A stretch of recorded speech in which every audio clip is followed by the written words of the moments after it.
Napovedi pravijo, da bodo obstajali samo literarni prevajalci, kajti druge bodo izrinile oblike tehnologije. Obča splošna javnost mogoče včasih pozabi na pomen in vlogo, ki jo ima književni prevod. Ko se lotiš enega sveta, ga postavljaš v slovenščini na novo in meni osebno je to nekaj najboljšega. Kaj nas čaka v tem Prangerju, kaj je to za eno čudno ime? Namreč 2003 smo ustanovili 4 ustanovitelji pesniški kritiški festival. Lepo pozdravljeni na drugem dogodku festivala Prevodni Pranger. Vidim, da bi kdo želel besedo. Aha, kar začnem. Dober večer. Mislim, res, jaz se najlepše zahvaljujem za to. Pranger je eno najbolj znanih, uveljavljenih literarnih festivalov v slovenskem prostoru. Dogodek, kot je tudi nocojšnji, je priložnost, da se poklonimo tudi posameznim pomembnim prevajalcem, kot je denimo Stanko Jarc, ki bo nocoj nekako v središču pozornosti. Jarc je o sebi razmišljal in tudi o svojem slogu. Včasih se vprašam, kakšna sta moj jezik in slog. To dvoje je namreč moje mladosti v literaturi kar nekaj veljalo. Če ti imaš rad slog, ki ga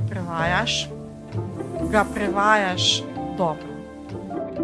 To, da nekje recimo se moram bolj približati knjižnemu jeziku, recimo, da je manj žmohno, kot je v originalu, pa potem nadoknajam nekje drugje. To je ena stvar, ki se je naučiš, se mi zdi, z leti. Kakšen nivo vulgarnosti je zanje še znosen. Malo te skrbi, ker lahko bi se pa našel en drug, ki bi pa rekel, ne, to pa ne moramo sploh objaviti, če je v tem slogu. V mladinskih knjigah je ena od večjih težav so recimo različni registri, to se pravi različne jezikovne zvrsti, slang, pravljični jezik, različni strokovni jezik in tako naprej. Ne sme se, po mojem mnenju, v prevodu videti, kaj si o izvirniku mislim in kaj si mislim o avtorju. To nima kaj početi v prevodu. Zdaj pa predlagam, da mogoče vseeno pogledamo tudi še nekaj primerov. Hoditi skozi življenje, to nekako ne funkcionira čisto dobro, se mi zdi. Dodati, jaz se s tem lahko samo strinjam, tudi meni se zdi ta rešitev, pravzaprav mi je bilo zelo všeč.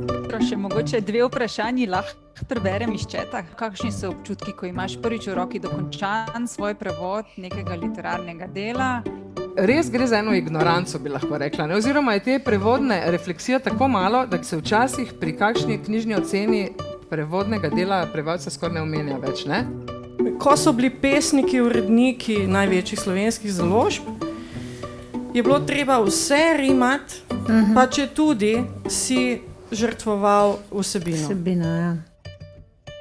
To moram priznati, šele s tem Prangerjem, pa to sem se začela ukvarjati. Kaj vse mora en prevajalec za dober prevod znati in vedeti in koliko veščin pravzaprav mora obvladati, da je prevod res dober.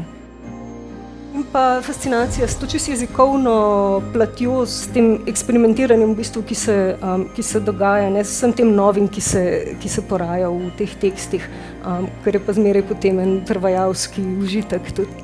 Zelo mi je bilo veselje, zelo rada, kot vidite, se pač tudi pogovarjam, ne, tako da sem